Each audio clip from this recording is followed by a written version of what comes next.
that doesn't need draining, it does mean that I'm making a commitment here today to rebuild, to build a new dam at Buckeye Lake. And that Buckeye Lake new dam will be expensive. Estimates are between $125 and $150 million. I mean, if we had to go back 100 years ago, of course, back then they had canals. Now we don't. 100 years ago, maybe it was a good decision, but this is what we're faced with now.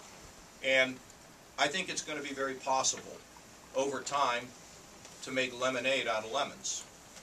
We've talked here today with some great ideas from our legislators about things we can do to market this whole dam in this whole area better over time.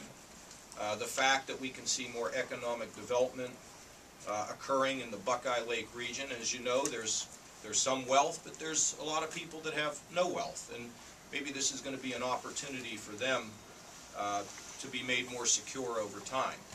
So we will build a new dam at Buckeye Lake. Period. End of story. In terms of the water levels of the dam, there will be no debate about the height of that water. There will be no negotiations on the height of that water.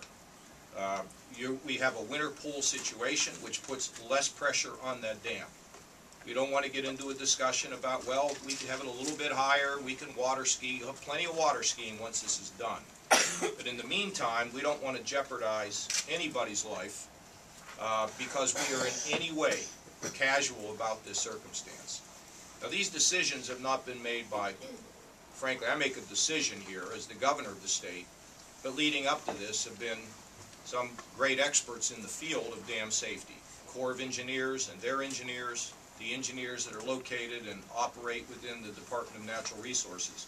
And I have to tell you that there are engineers that work at the Department of Natural Resources who, I am told, when bad storms have approached the Buckeye Lake region, have had many sleepless nights worrying about the possibility of a breach. And you could just imagine the impact of an 8 to 10 foot wall of water and mud running down on these mobile trailers in the Buckeye Lake region. We just cannot afford to look the other way anymore. And so I've made the decision to rebuild the dam. We will do it as quickly as we can. We will issue RFPs, requests for proposal, in terms of the design of that dam. Once that is all completed, the design is settled upon, there'll be an effort to construct it as feasible in terms of having it a good structure, a solid structure, a safe structure, and allowing Buckeye Lake, the community, the people to be able to move forward. So, Director.